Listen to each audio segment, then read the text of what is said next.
Өнер хроникасы бағдарламасынан көретіндеріңіз. Қуыршақ театрының әртістері кішкентай көрермендерді қалай қуантып жүр? Біз балаларды рухани жағынан тартамыз. Бақыт Тушаев бала тәрбиесі жайында қандай пікірде? Бірінші кезекте баланы театрға қарай бағыттау керек. Ал актер атаулы қуыршақтардан неге қашады? Театрға деген қызығушылығы артпаса, біз оларды күшпен жетектеп әкеле алмаймыз ғой. Бүгінгі бүлдіршіндерді ғажайыпқа сендіру қаншалықты қиын? Толығырақ бірер секундтан соң. Мәдениеттің ошағы саналатын Қуыршақ театрының қоғамда атқарар рөлі жоғары. Себебі өскелең ұрпақтың түйсігіне түйіп берер тәрбиесі орасан зор. Әрине, адамның даму жолында ықпал ететін бірден бір фактор ол орта. Тұшымды тәрбие әрқашан жақсылыққа үндейді. Тәрбиеге қазық болатын театрда осындай үлкен орта қалыптасқан. Сонымен аталмыш өнер ошағының әртістері қазіргі таңдағы гаджетке телмірген балаларды Қуыршақ театрына тартудың қандай жолын қарастыруда. Ал бөбектердің тілін тапқан актерлердің еңбегі қаншалықты бағаланып жүр? Кішкентай көрермендердің қандай кейіпкерлерге қызығушылығы артуда? Бүгін осы аталған сауалдардың жауабын Қуыршаққа тіл бітірген әртістермен бірге талқылаймыз. Ендеше арнамыздан алыстамаңыз.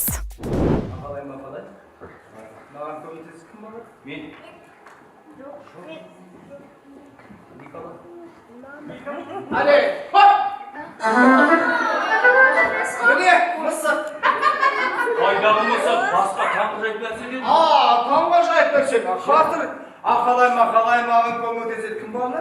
Николай? Мен. Хоп! Міне. Бұналардың жаны жоқ па? Сен үшке дейін санасаң, оларға жағы бітіріліп кетеді. Солай ма? Иә. Қайнеке балалар, маған көмектесіңдер. Бәріміз 3 миллионға дейін санай аламыз. Қой. 3-ге дейін санай аламыз. Қане, бірге.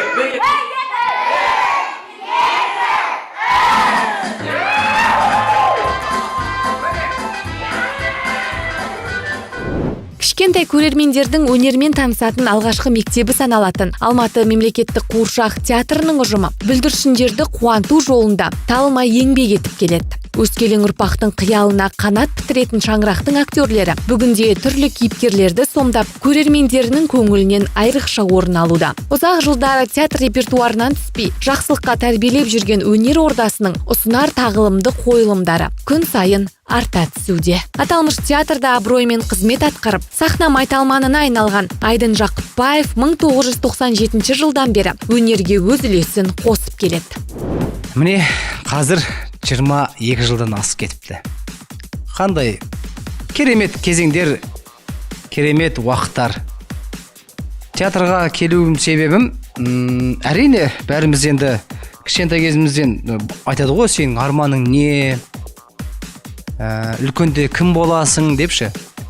Мен айтатын әртіс болам деп. Бірақ Қуыршақ театрының әртісі болам деп 3 ұйықтасам түсіме кірмепті. Бірақ сол 97 жылы колледжге тапсырып, Мербет Өтекешев ағамыз бар, марқұм Төлебек Аралбаев ағамыз бар. Сол кісілер қабылдап бізді солай түскен болатын. Біз өкінбеймін. Керемет. Қуыршақ театры өте керемет. Ал актер Болат Момынжанов болса, бұл ерекше салаға кездейсоқ келген. Шыны керек, бүкіл әртістің бәрі, осы келіп жатқан, оқуға келіп жатқан бүкіл балалардың барлығы негізі Қуыршақты таңдап келмейді. Ең бірінші келеді олар муз-драмаға, немесе драма. Драма және кино мамандығына. Ал ол жерге өтпей қалғандар, сол енді басқа факультеттер іздейді ғой. Іздейді, келеді, қарайды, бағалайды. Ал біз мына жақта оларды енді баурап алуымыз керек қой.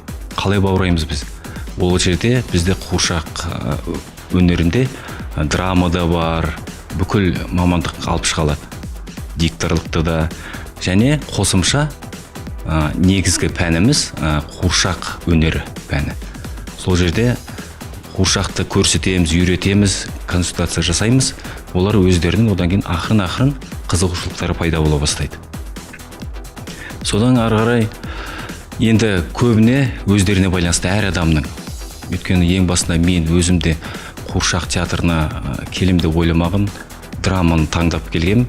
Дәл сол жылы драма актерларын қабылдамайтын болып қалды. Есіктің алдында тұрсам, бір кішкентай үлкен кісі келіп тұр, қасыма келіп: «Әй бала, атың кім?» деп. «Болады» десем: «Әй, жүрмін бе, қуыршаққа келсеңші» дейді. «Қуыршаққа?» десем: «Иә, жүр».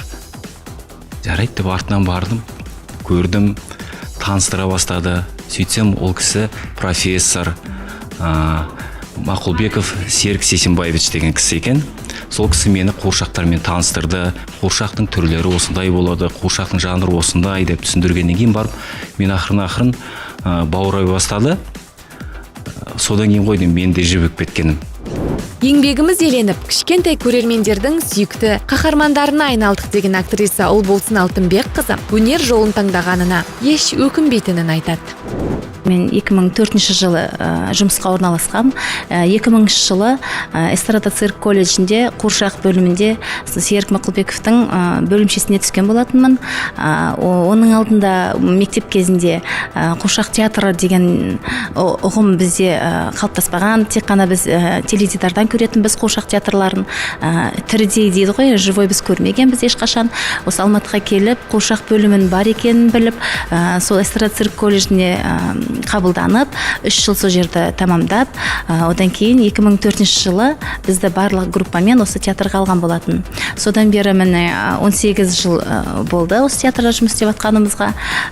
Театрымыз өте мағыналы, мәнді, тәрбиелік мәні бар, қойылымдары өте көп. Біздің кішкентай балалардың ойынан шығып жүрген, бұрынғы көне ертегілеріміз қойылады. Барлығы бізде бір ерекшелігі, барлығы айтып жүреді ғой енді, 2 тілде жүреді барлық қойылымдарымыз. Соның ішінде түрлі рөлдерді сомдаймыз. Ол рөлдің ішінде бір күні жас қызды ойнасаңыз, екінші күні сіз әйел адамды ойнауыңыз мүмкін, орта жастағы. Одан кейінгі күні сіз апаны ойнауыңыз мүмкін. Барлық қуыршаққа, енді қазір жан бітіріп деп айту кішкене ауырлық болатын шығар қуыршақтарға. Соны ойната біліп, балалардың көңілінен шығу деген ол өте ауыр мамандықтың бірі.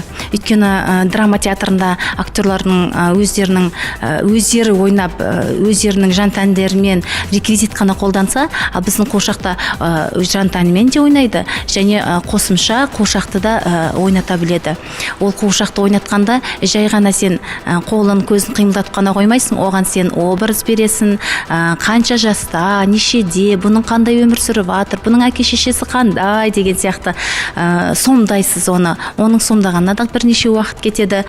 Иә, бұл өнердің қызығы мен қиындығы қатар жүреді. Роль сомдаған кезде бізде көптеген қызықты жайттар болып жатады.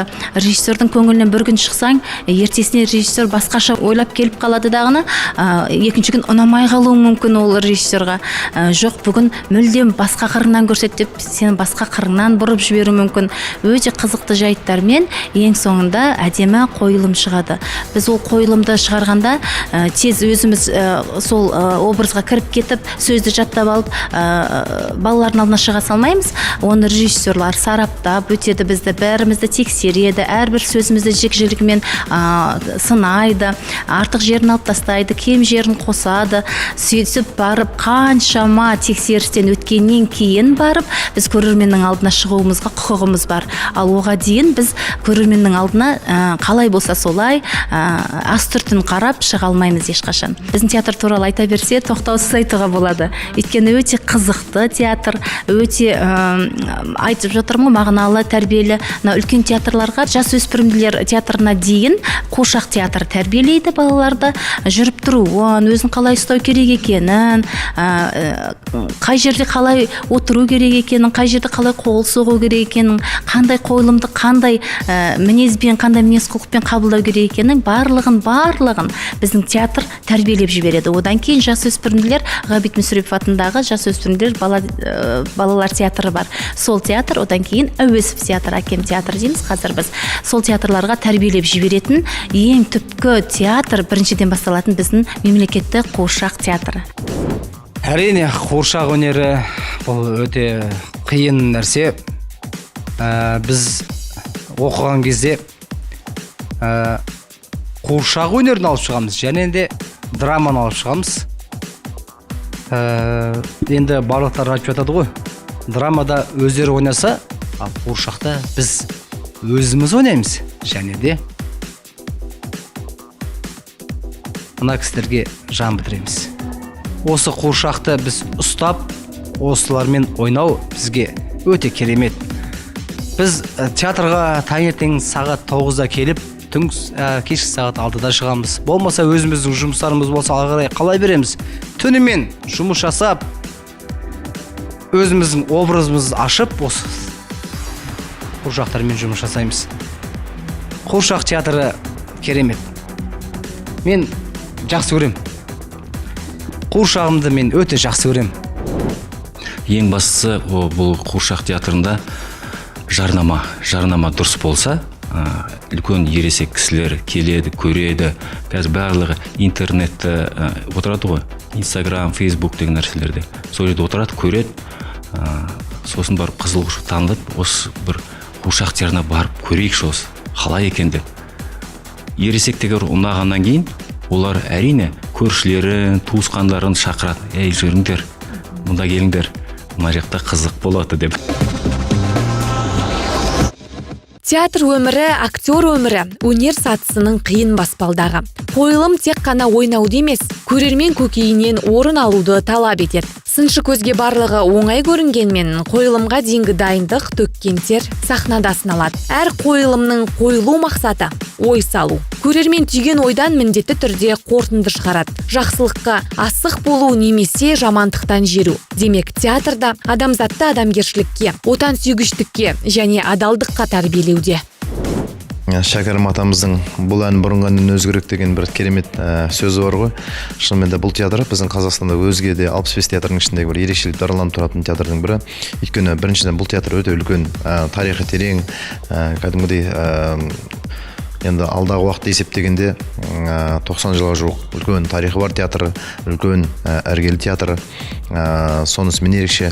Екінші ерекшелігі бұл театрдың басқа театрды біз көбінесе қазақ театрының қара шаңырағы, болмаса қазақ театрының алғашқы бір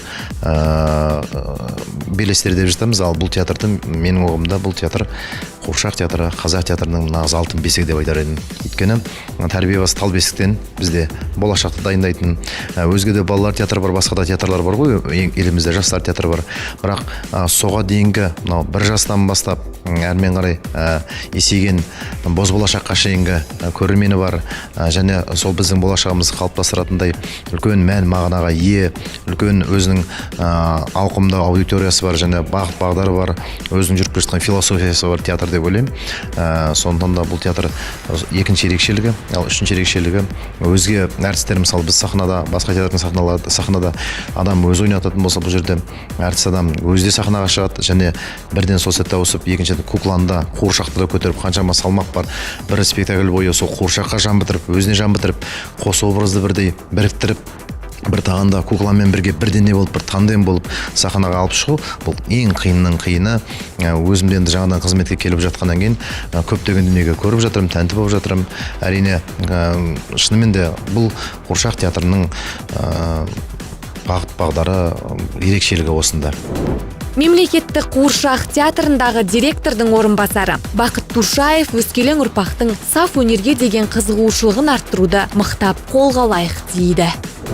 баланы театрға дайындау үшін, театрға қарай бағыттау үшін бірінші кезекте біздің елімізде қазір мынандай білім басқармасымен, білім жолымен өте жақсы меморандум ол, және осы білім министрлігімен өте бір тығыз қарым-қатынасты бір байланыс орнату керек секілді. Енді қазіргі заманға байланысты баланы жаңағы ата-анадан балаға театрға мәжбүрлетеді, ақша жинау, басқа да театрға жіберу деген дүние кішкене әрине оның бір өзінің тигізіп жатқан кері әсерлері бар.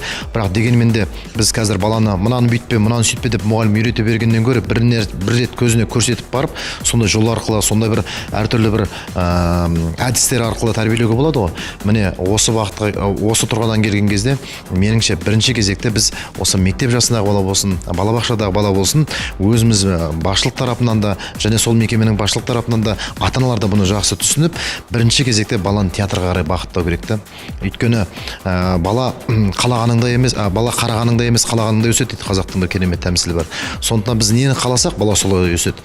Бірінші кезекте біз ата-ана тарапынан, үлкендер тарапынан баланы осы театр жағына қарай, қуыршақ театр жағына қарай бағыттап отырсақ, ол меніңше ата-ана да, ұстаз да бұдан ұтылмайды деп ойлаймын, қайта ұтатын дүниесі көп болады. Бұл біріншіден ата-ана мен ұстазға өз жағына пайдалы, екіншіден баланың ой өрісінің қалыптасуына, жалпы көзқарасының, дүниетанымның, дүние көкжиегінің кеңеюіне үлкен бір әсерін тигізеді.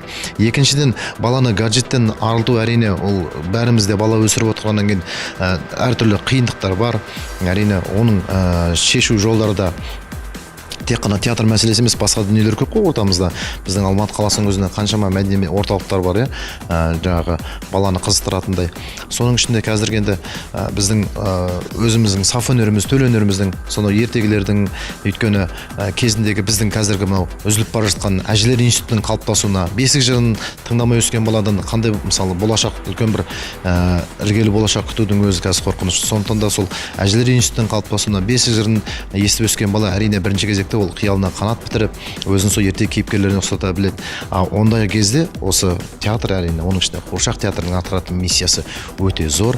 Сондықтан да оның барлығы біз мынау дүниені қолдану, мынау дүниені қолдану керек деп ойлаймыз, бірақ бірінші кезекте бұл ата-ананың өзінің тарапынан үлкен бір қызығушылық болу керек та.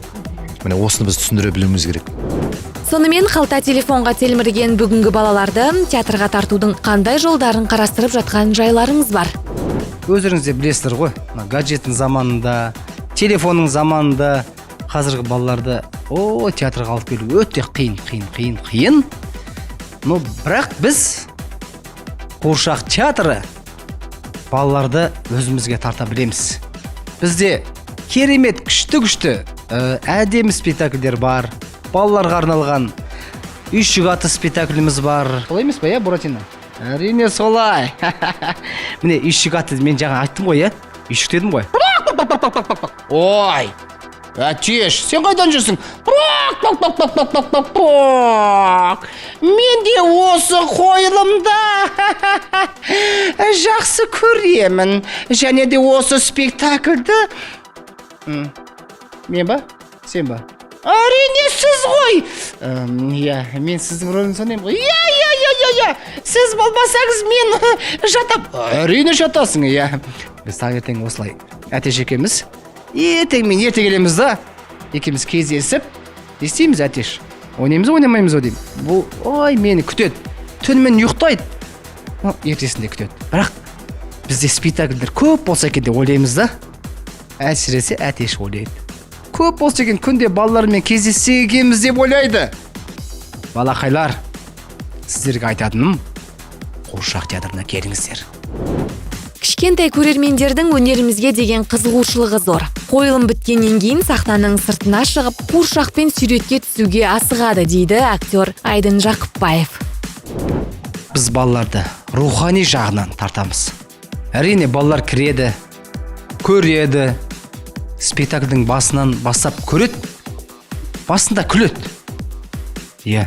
Енді бізде спектакль әртүрлі ғой. Сосын жылап шығады. Соны біз балаларға жеткіздік па деп ойлаймыз да. Жылап шықса қуанамыз. Күлдіретін де спектакльде бар. Күліп шықса әрине қуанамыз.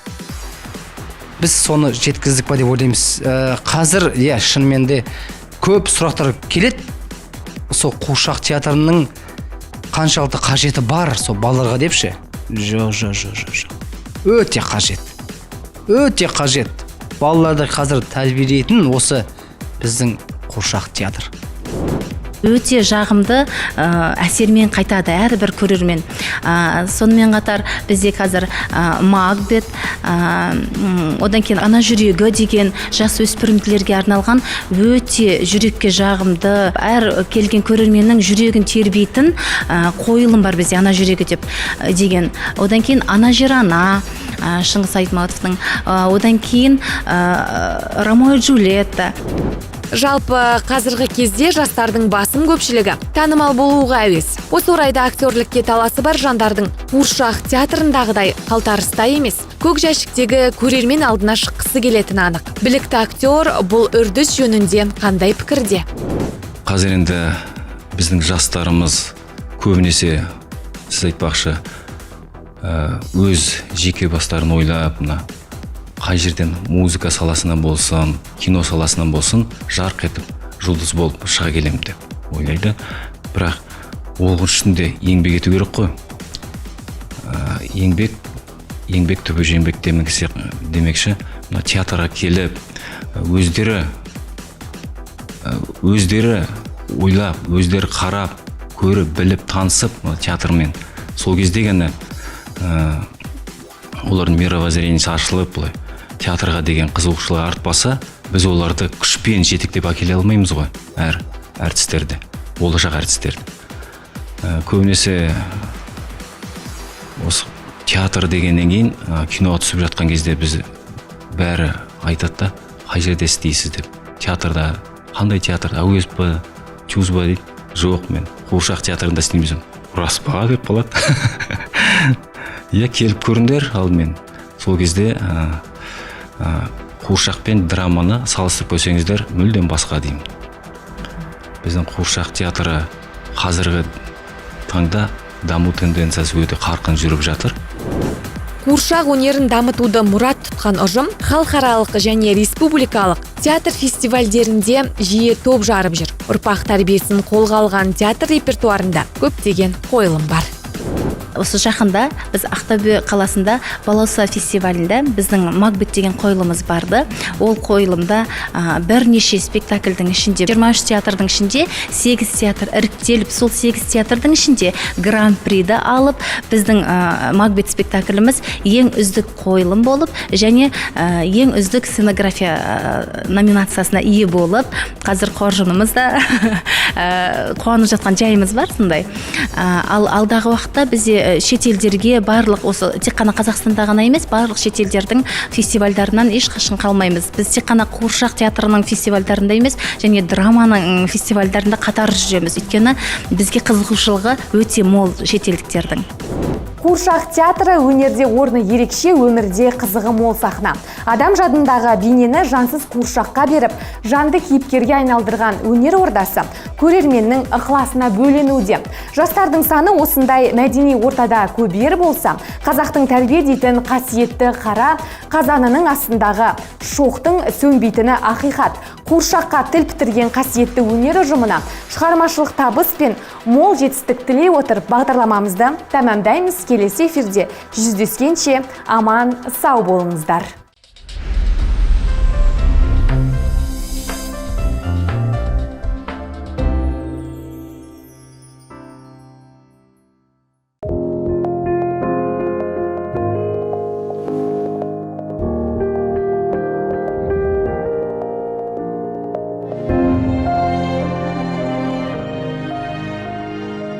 Балалық шақтан бері танысты.